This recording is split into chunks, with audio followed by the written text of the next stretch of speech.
PBNU menetapkan larangan kepada seluruh struktur kepengurusan NU untuk mengutip iuran dari warga yang dipergunakan untuk membiayai kegiatan organisasi. Semua kutipan atau sumbangan dari warga harus dikembalikan langsung kepada warga. Nah, selanjutnya ada beberapa keputusan lagi yang dibuat oleh PBNU, yaitu bahwa pertama, PBNU memerintahkan kepada lembaga pendidikan Ma'arif dan Robito Mahid Islamiyah atau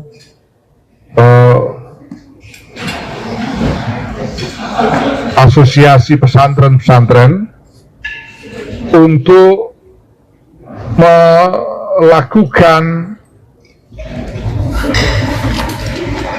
penelitian menyeluruh terhadap laporan adanya upaya penyimpangan atau membuat narasi yang menyimpang tentang sejarah berdirinya NU.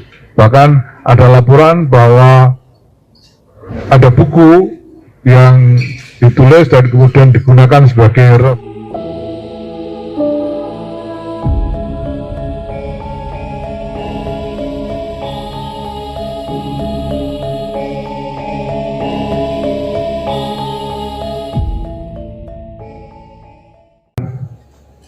yang pertama adalah keputusan tentang rencana strategis Nahdlatul Ulama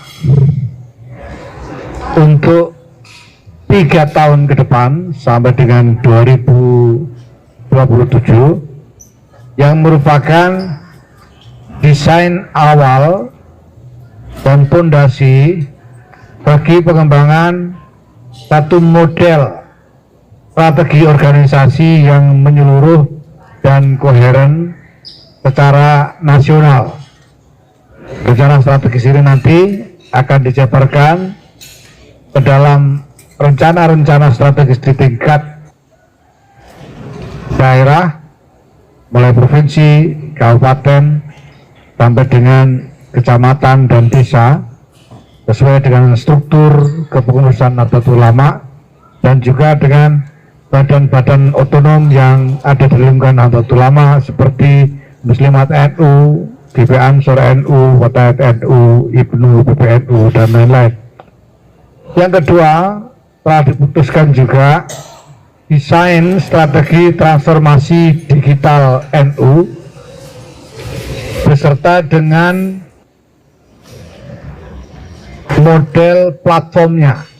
Jadi PBNU telah berhasil membangun satu platform digital yang nantinya akan diperlakukan sebagai wahana penyelenggaraan organisasi secara digital, secara menyeluruh dan nasional, yang melibatkan bukan hanya struktur Nahdlatul Ulama, struktur organisasi NU dari pusat sampai ke desa, tapi juga struktur badan-badan otonom NU, semuanya akan diintegrasikan ke dalam wahana digital yang dibangun oleh PBNU ini. Begitu juga berbagai macam layanan yang diselenggarakan oleh Nahdlatul Ulama untuk warga dan masyarakat ini juga akan diintegrasikan ke dalam platform digital ini. Maka kami sebut platform digital ini sebagai dengan nama Digdaya NU, digitalisasi data dan layanan Nahdlatul Ulama. Kemudian yang ketiga sebagai keputusan pleno adalah desain Akademi Kepemimpinan Nasional NU yang akan menjadi satu wahana pendidikan kader pemimpin NU dengan materi, dengan kandungan kapasitas-kapasitas bukan hanya yang relevan untuk konteks kepemimpinan domestik dalam negeri saja, tapi juga relevan untuk kepemimpinan dalam konteks internasional. Dan untuk ini Nahdlatul Ulama akan bekerja dalam satu jaringan internasional yang luas, mulai dari Timur Tengah, Amerika Serikat, Eropa maupun Afrika. Dan jaringan itu sudah terbentuk dalam rentang waktu yang cukup lama sampai sekarang, dan ini akan diaktifkan untuk mendukung Akademi Kepemimpinan Nasional Nahdlatul Ulama. Akademi ini kita umumkan sekarang saat ini, tapi baru akan kita mulai tahun depan.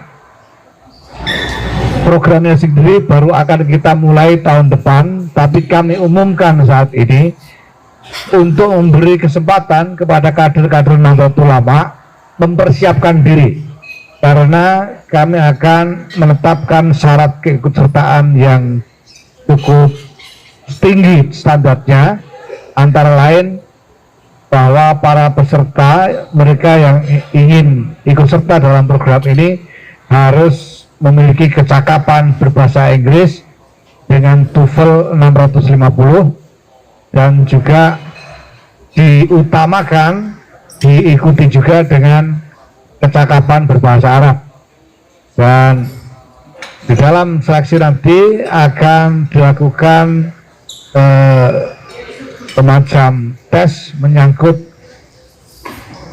berbagai wawasan, termasuk wawasan sosial, ekonomi, politik, domestik, dan wawasan geopolitik sebagai syarat pengetahuan dasar bagi para calon peserta, dan juga akan diseleksi dengan psikotes untuk mendapatkan kader-kader dengan karakter yang paling unggul di antara mereka yang ingin mengikuti program ini. Maka kami beri kesempatan kepada kader-kader yang berminat untuk mempersiapkan diri selama setahun ini, sebelum nanti tahun depan, bulan Agustus tahun depan, kita akan mulai program Akademi Kepemimpinan Nasional Nahdlatul Ulama ini. Nah, kemudian Pleno juga memutuskan sejumlah peraturan PBNU untuk meningkatkan kinerja organisasi, yaitu peraturan tentang pedoman penyelenggaraan kaderisasi, peraturan tentang pedoman penyelenggaraan konferensi atau forum-forum permusyawaratan, peraturan tentang tata cara pelantikan kepengurusan, peraturan tentang pedoman pelarangan rangkap jabatan, peraturan tentang bantuan perjalanan penugasan, dan peraturan tentang pedoman kerjasama usaha. Nah, mungkin yang bisa kami highlight terkait dengan peraturan-peraturan ini satu saja, bahwa PBNU menetapkan larangan kepada seluruh struktur kepengurusan NU untuk mengutip iuran dari warga yang dipergunakan untuk membiayai kegiatan organisasi. Semua kutipan atau sumbangan dari warga harus dikembalikan langsung kepada warga dalam bentuk sedekah, infak, atau zakat melalui lazisnu.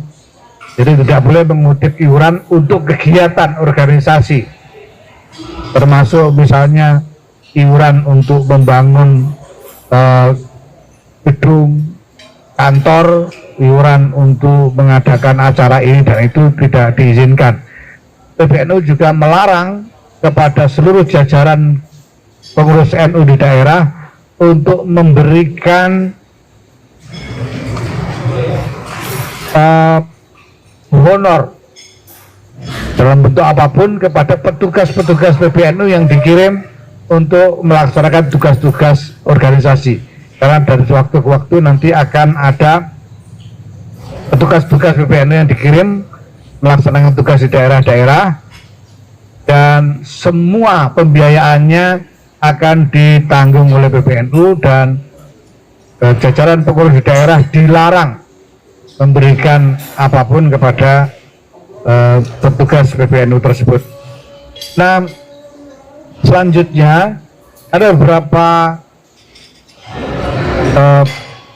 keputusan lagi yang dibuat oleh PBNU, yaitu bahwa pertama, PBNU memerintahkan kepada lembaga pendidikan Ma'arif dan Robito Mahid Islamiyah atau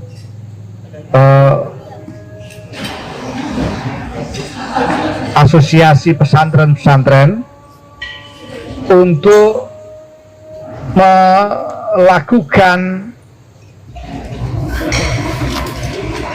penelitian menyeluruh terhadap laporan adanya upaya penyimpangan atau membuat narasi yang menyimpang tentang sejarah berdirinya NU. Bahkan ada laporan bahwa ada buku yang ditulis dan kemudian digunakan sebagai referensi atau sebagai bahan ajar di madrasah-madrasah mengenai sejarah pendirian NU yang isinya berisi narasi yang menyimpang, yang tidak sesuai dengan yang sesungguhnya. Nah, ini kami memerintahkan kepada FP Ma'arif dan RMI untuk melakukan penelitian secara menyeluruh dan mendalam, dan apabila memang ditemukan buku-buku atau bahan ajar yang seperti itu, ini harus dicabut, ya, harus ditarik dari peredaran dan tidak boleh dipergunakan di lembaga-lembaga pendidikan NU, karena akan bukan hanya mengaburkan, bahkan menyimpangkan sejarah berdirinya NU. Kemudian kami juga membuat keputusan, pleno juga membuat keputusan tentang soal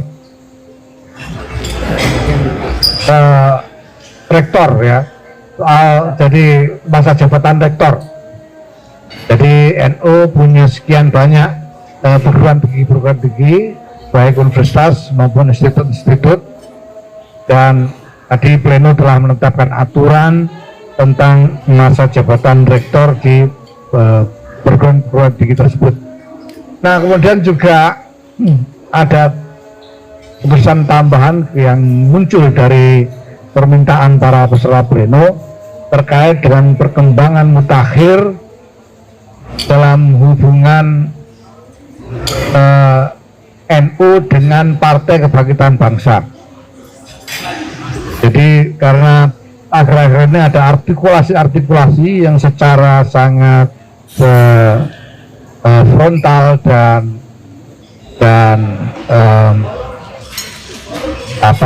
sangat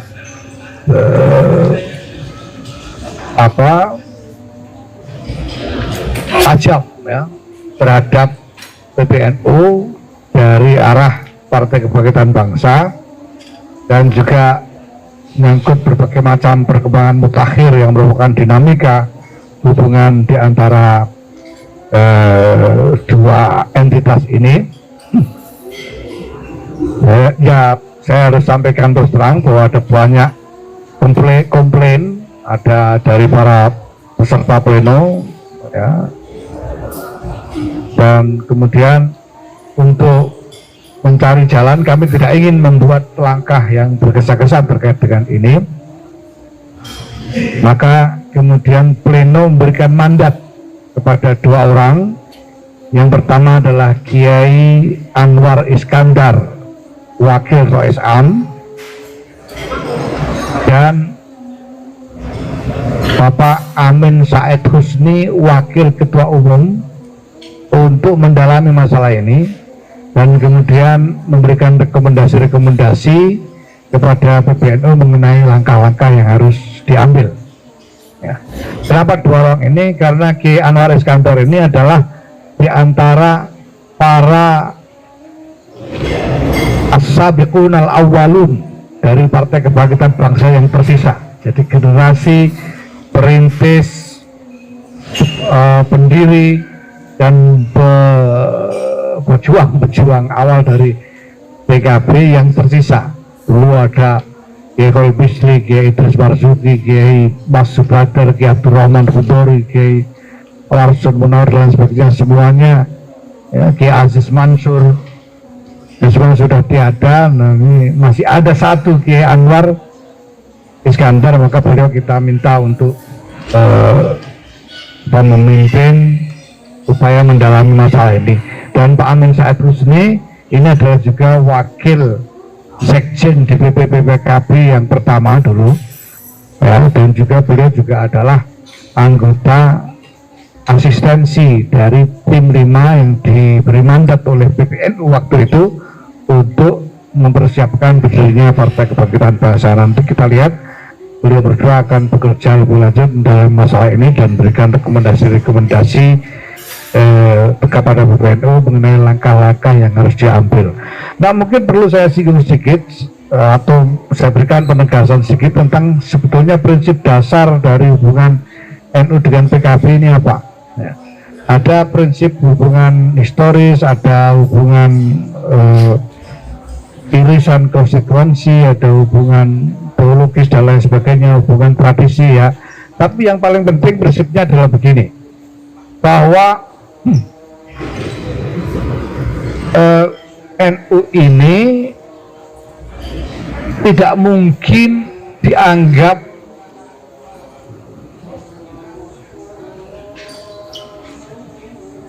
kongruan dengan PKB. NU dan PKB ini beda-beda ya. PKB itu tidak bisa NU hanya untuk PKB saja, itu tidak bisa. Seringkali saya singgung di mana-mana bahwa warga NU yang menjadi konstituen PKB itu tidak sampai 20%. Sementara yang lain-lain tersebar di berbagai partai yang lain. Nah, maka NU juga harus berpikir tentang hubungan dengan semua kekuatan politik yang ada, bukan hanya PKB. Ya, ini tidak berarti NU tidak mau berurusan dengan PKB atau NU berlepas diri dari PKB, tidak. Tapi NU tidak mau hanya mengurusi PKB saja, kira-kira begitu. Yaitu prinsip dasarnya seperti itu. Tetapi bahwa kemudian ini menimbulkan semacam sentimen negatif dari sejumlah elit PKB sehingga mereka sampai menyerang PBNU dengan berbagai macam serangan yang sangat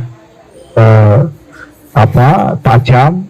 Nah, ini menjadi persoalan bagi PBNU karena ini jadi soal lembaga